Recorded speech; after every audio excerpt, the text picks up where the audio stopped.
we have to remember that we've had 3 years of steady escalation. And it did begin as a revolution. It did begin as an uprising of people who were slowly waking up to the fact that things were not going to change.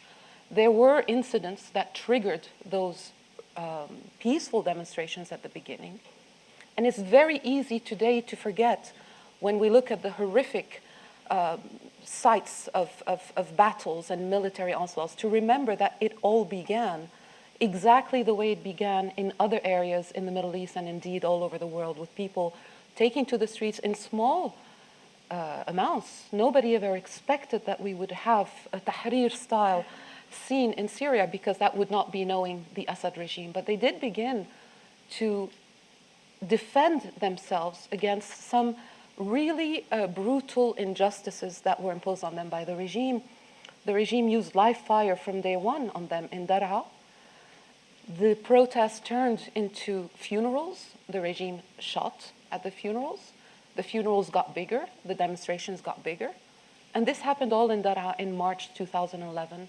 And it spread slowly. And we heard throughout Syria in numbers of places where you would not expect it. One of them is Banyas, which is in the coastal area, where people stood there and said, "We stand with you, Dar'a," and the thing escalated. But the point I'm making is that let us not forget that for the first months of this uprising, the demonstrators were peaceful. They did not take arms against the regime. But what we did see at the same time, and this is an important point to remember, is that soldiers in Assad's army refused to turn their arms against their compatriots. And they defected. And they showed their cards, and they proved their identity, and they showed us who they were. And they started organizing themselves. This is the beginning of the Free Syrian Army. Let us also remember that when we speak about where we are today and why we got there today. This steady escalation that was entirely caused by the regime. We had the live fire.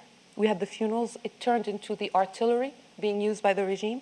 We had full military sieges on 3 important cities in Syria by Ramadan of 2011, which was in July. We had Dar'a since April. We had Homs since the end of April, May. Then we had Hama and Deir ez-Zor under full encirclement of the Syrian army in July 2011. Then it escalated to helicopters, then MiGs, then Scud ballistic missiles sent all over the country. And now we are looking at these barbaric barrel bombs being dropped on numerous areas of Syria, most of all in Aleppo, but also in greater Damascus. Then we had the chemical weapons attack of August 2013. And now we have a wide phenomenon throughout numerous areas of Syria where there's a starvation until submission strategy by the regime, and which nobody is intervening to stop. I think it is always important from a moral perspective to remember that this is, for the most part, a civilian population under the repression of this regime. I'd like to also add that we hear a lot of descriptions about what is happening today in Syria. So I'd like to tell you what it is not, in my perspective. What it is not is that it never was complex. This is what we've heard from day one, that, Syria is complicated. You cannot really solve it. It is also, or was not at the beginning, sectarian in essence. Without any doubt, now we do have a more sectarian, unfortunately, element to what is happening today. But at the beginning, it certainly was not. In fact, I would suggest that a lot of it was classist at the beginning, but we can discuss that later. It never was an issue of being inside versus outside, of people who were planning to overthrow Assad sitting from their couches in London or in Paris. Anybody who knows the history of the regime will know that the vast majority of the opposition, which is today in exile, had no choice but to be in exile. In fact, if you are a real oppositionist to the Assad regime and you are still in Syria, you are either in jail, you are a prisoner of conscience, you are probably being tortured, or you're dead, and we probably don't know about that. It never was a conspiracy, and if it were, this must be the worst conspiracy the world has ever devised. And we insist in the opposition that this is not a civil war, and there's a reason for that. There is often a psychological connotation about civil wars that, this is everybody just fighting. There's nothing we can do about it. We wish we could help, but things like that happen. This is not how we perceive it to be. And most importantly, it is not unsolvable. You can solve the Syrian crisis if only you wished. This is not a I wish we could do something situation. And in fact, the reason we are where we are today is that just as we reap what we sow, we also reap what we do not sow. What could you have done? What could the world have done? First of all, there never was a credible threat against the Assad regime. The Assad regime correctly interpreted every sign of inaction by the international community as being a green light to continue dealing with this uprising as he saw fit. Of course, it turned into an armed confrontation between two major groups, which is probably what the Assad regime was looking for, so it could escalate. But obviously, there was going to be a time when the Free Syrian Army would be joined by numerous civilians who were going to defend themselves against this slaughter. There never was any real pressure on the sponsors of the Assad regime. One of the things we were discussing in the opposition behind closed doors was, okay, if you do not want to deal directly with the regime, at least come to an agreement with those who sponsor him. That would be obviously Iran, but most importantly, Russia. We never felt that there was a real desire by anybody to get to that deal, to contain this situation from escalating. And the realization that this was not going to happen, it took some time, but it basically brought people to despair, and it brought a lot more civilians to join the Free Syrian Army and to join other groups, which we will mention in a moment. So the message of the opposition and of the coalition for which I speak today is basically you either stop him, whether that would have been with a no-fly zone or with a deal with Russia, or let Syrians stop him.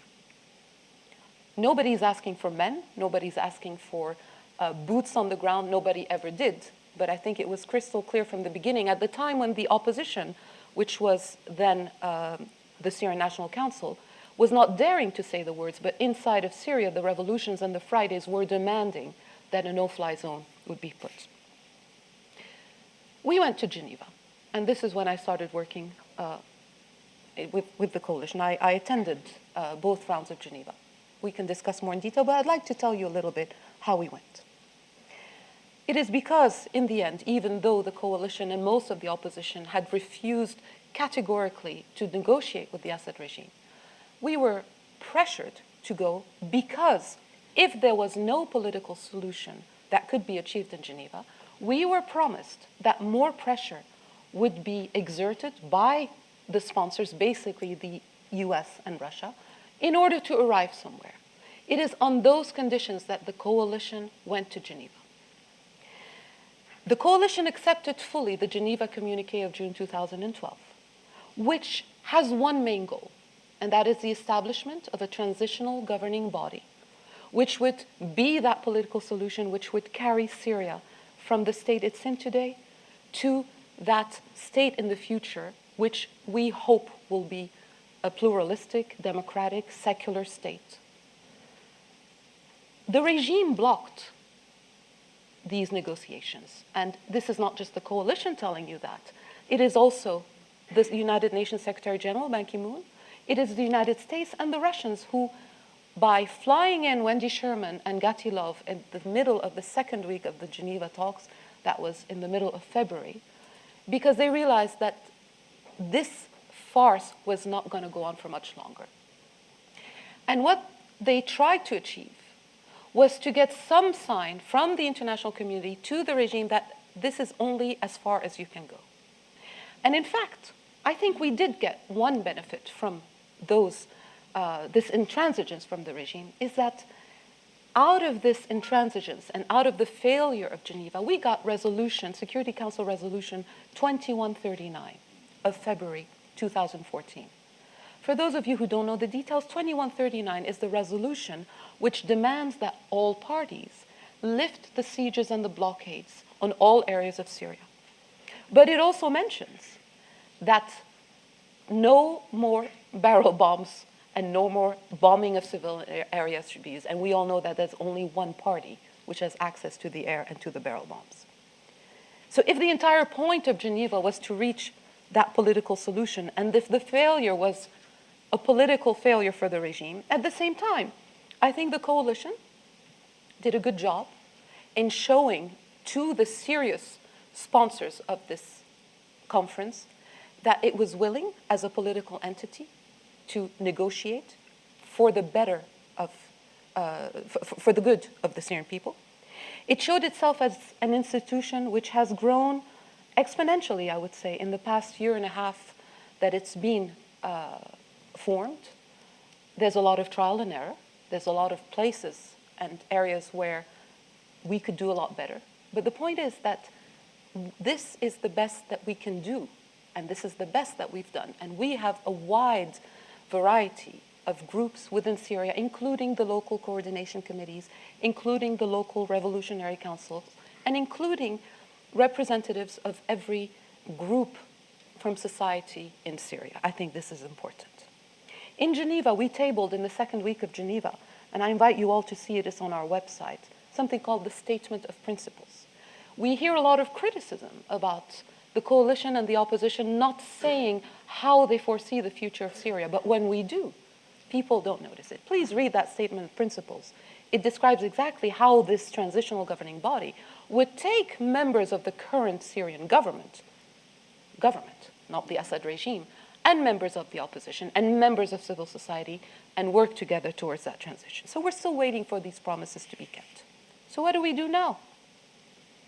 We are hearing constantly in the media, and we read reports and analysis that Assad is winning. Let me put my analysis hat back on here. How can Assad be winning when the vast majority of Syria is not under his control? How can Assad be winning if he cannot win without the active military help of Hezbollah, of the Iranian Republican Guards, of several militias sent by the government of Nouri al-Maliki, and with the full monopoly of the air over the entire Syria? And still, even with all these factors to help him, even with the inaction of the international community and the refusal to do something, Assad is only able to control this corridor between Damascus and possibly Homs soon to the coastal area, a coastal area which right now is under attack by several groups which are not part of a Free Syrian Army. I don't understand how this can be considered winning. I also don't understand how one can consider that Assad is winning when hugely important areas in Syria are not under his control, but under mostly the control of the Free Syrian Army. We're talking about the entire north of Idlib and the province of Aleppo. We're talking about the Al Jazeera region. We're talking about border points to Turkey and to Iraq, which he is unable to control. Let me tell you even more. Assad is unable to control suburbs of Damascus, which we can all see from our houses when we were lucky enough to be able to travel to Damascus. Assad is unable to take control of Daraya, of Jobar, of Mu'addamiyeh. These are part of greater Damascus. The only thing he can do is barrel bomb them or starve them into submission. And still, he is unable to claim that he controls these areas, which are a couple of kilometers away from his palace. This is not winning. Now, that doesn't mean that the Free Syrian Army or the coalition or the opposition or anybody else is in a much better position. Of course not. Which brings me to the second thing that we're hearing a lot, which is that, there's a stalemate. Well, if there is a stalemate, perhaps we should examine now what can be done to get out of the stalemate. Because if you all accept that we are in front of the situation which cannot be solved either way, then you are either saying we want this to go on forever, which is obviously immoral, but more importantly, what strategic interest does it serve to keep this so-called stalemate going on? What strategic purpose does it serve, or political purpose does it serve for the powers in the region, all of them? What purpose does it serve for the international community, for Europe, for the US? It is hard to understand why today we are discussing Syria as being a stalemate and not moving to do something about it. The Free Syrian Army now is fighting two evils in Syria. It is fighting the Assad regime, and you only need to go on YouTube or to watch the news to understand what the Assad regime is doing to the people of Syria, including, and not limited to, the chemical weapons, which have now moved on to something called chlorine, which is dropped in those barrel bombs. Because chlorine, what many of you might not know, is not on the list of chemicals which are banned under the OPCW agreement with Syria. So there's always a loophole which the Assad regime will use. So even if he does give most of his chemical weapons, we heard just yesterday the chief inspector say that about 8% remain. We don't know that they've declared them all, but the point is, even if he were to give them all, there's always another way to torture the people. So we're fighting these two evils, the regime, and of course Al-Qaeda. Now, Al-Qaeda is a consequence of the repression of the Assad regime and of the inaction of the international community. We did not start with having these groups, these foreign fighters in Syria. They have come gradually, and they have mostly been attacking the Free Syrian Army. Al-Qaeda took over, you know it by the name of ISIS, the Islamic State of Iraq and Syria.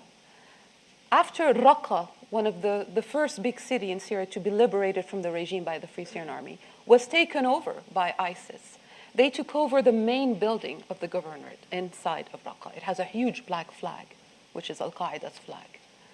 The Syrian regime has never bombed the headquarters of ISIS in Syria. The Syrian regime does not attack Al-Qaeda. The only people attacking Al-Qaeda, and this has been thankfully brought to the attention of most followers of English-speaking media, at least, they have been battling the Free Syrian Army, and the Free Syrian Army has been battling both.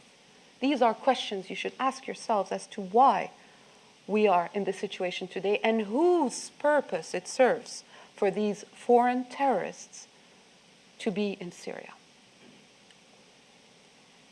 Also, what this has resulted in is, unfortunately, a lot of groups fighting in that general umbrella that was the Free Syrian Army to despair, to give up hope that any help was ever going to come, and to consider that maybe they had a better chance at doing something by being associated with these terrorist groups. Jabhat al-Nusra, for example, we mentioned that a lot, did not start as being an Al-Qaeda affiliate. It started as being one of the groups which was active in Aleppo, and part of its popularity, and indeed it has a lot of people who do think it did good for them, was because it used to take the flour from the Syrian regime, which the Syrian regime was holding hostage, and it used to distribute it to the people of Aleppo, and this is where its popularity began. And then, after that, it declared itself to be an ally and to be an affiliate of Al-Qaeda. But before everybody jumps into these conclusions that the opposition or the rebels are Al-Qaeda, let me direct you to YouTube again and to the statements and to fatwas made by Ayman al-Zawahiri and by Jabhat al-Nusra, which have declared the Free Syrian Army and the National Coalition of Revolution Opposition Forces as being the enemy and the unbelievers. And they name, by name specifically, two people. They name Ahmed al-Jarba, the president of the coalition, and they name Jamal Maruf, one of the top commanders of one of the battalions in the Free Syrian Army. Jabhat al-Nusra is not part of the Free Syrian Army and is not part of the coalition. And when you in the media talk or read about rebels, please make sure that you distinguish who you are talking about. This is all on top of pushing more people to taking up arms and to being extremists, is also pushing a new level of despair in a population which has been rendered homeless, internally displaced. We're talking of about 10 million people, of which nearly 3 million outside of Syria in refugee camps. And we're talking about 7 million at least that we know of who are internally displaced inside Syria who have nowhere to go back. You're talking about a generation of illiterate and hopeless people. And if you look at the Palestinian tragedy, which, as much as it pains me to say so, pales in comparison with the tragedy of the Syrian crisis or the Syrian war today, you have to wonder what these young people, when they grow up, these people who went there as children, the vast majority of children, what they're going to grow up into and what kind of despair is going to lead them to what kind of extremism. So to wrap up and to bring us up to date, I would say that we should think about 5 things when we follow the Syrian situation. We should know the history of the regime and know the precedents of the regime and know the meddling of the regime, from the Hama massacre of 1982 in Syria to the meddling in Lebanon and the repeated assassinations, to the facilitation of sending extremists to Iraq at the time of the US British invasion. You should know who the rebels are. You should know who the Free Syrian Army is. You should know who are the various fronts, which are not part of the Syrian army, such as the Islamic Front, which is now fighting in the coastal area.